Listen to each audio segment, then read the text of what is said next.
తెలంగాణలోని ఖమ్మం జిల్లాలో భద్రాచలం పుణ్యక్షేత్రంగా ప్రసిద్ధి చెందింది. గోదావరి నదిపై ఉన్న భద్రాచలము పవిత్ర పుణ్యక్షేత్రం. ఈ పట్టణము రామ మందిరానికి ప్రసిద్ధి చెందింది. మేము భద్రాచలం బయలుదేరి వెళ్ళి ఇదే హోటల్లో దిగామండి. ఈ 1959 వరకు ఆంధ్రప్రదేశ్ తూర్పుగోదావరి జిల్లాలో భాగంగా ఉంది. తర్వాత తెలంగాణలోకి మార్చబడింది. భద్రాచలంలో ప్రయాణికులను ఆకర్షించే వివిధ పర్యాటక ప్రదేశాలు ఉన్నాయి. భద్రాచలము అనే పేరు భద్రగిరి అంటే భద్ర పర్వత నివాసము, మేరు మరియు మేనకల బిడ్డ నుండి వచ్చింది. నగరంలోని ఈ ప్రసిద్ధ ఆలయంలో రాముడు, సీత మరియు లక్ష్మణుల స్వయంభూ ఆర్చామూర్తి విగ్రహాలు ఉన్నాయి.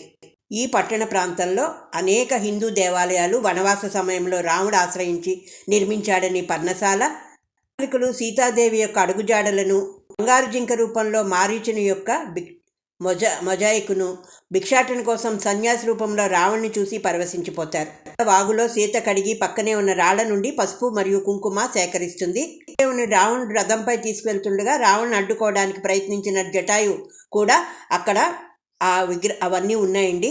ఒక్క రాముల వారి దర్శనం చేసుకొని తిరుగు ప్రయాణం అయ్యాం. మా వారి ఆరోగ్యం రీత్యా పిల్లలకు వయసు వచ్చాక మిగిలినవి చూపిద్దామని.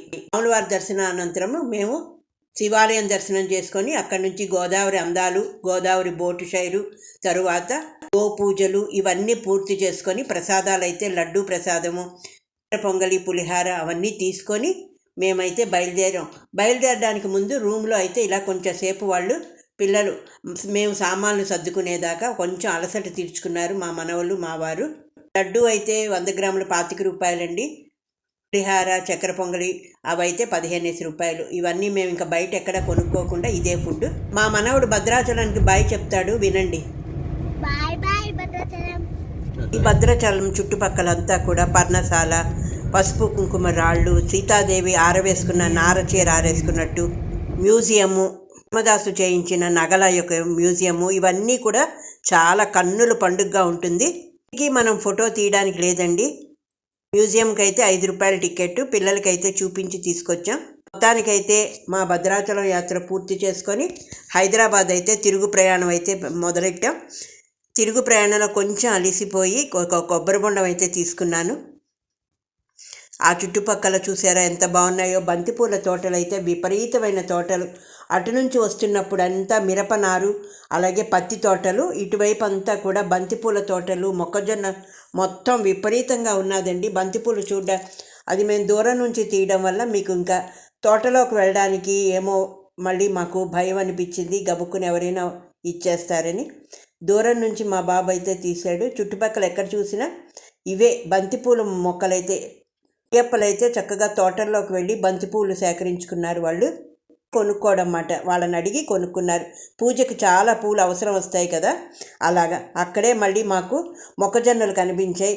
స్వీట్ కార్న్, ఉడకపెట్టిన స్వీట్ కార్న్ ఒకటి మా మనవలకి చాలా ఇష్టం. అలాగే మేమైతే మా వారు స్వీట్ కార్న్ తినరు కాబట్టి దేశీ మొక్కజొన్నలు కాల్పించుకొని మసాలా రాయించుకొని తిన్నాం.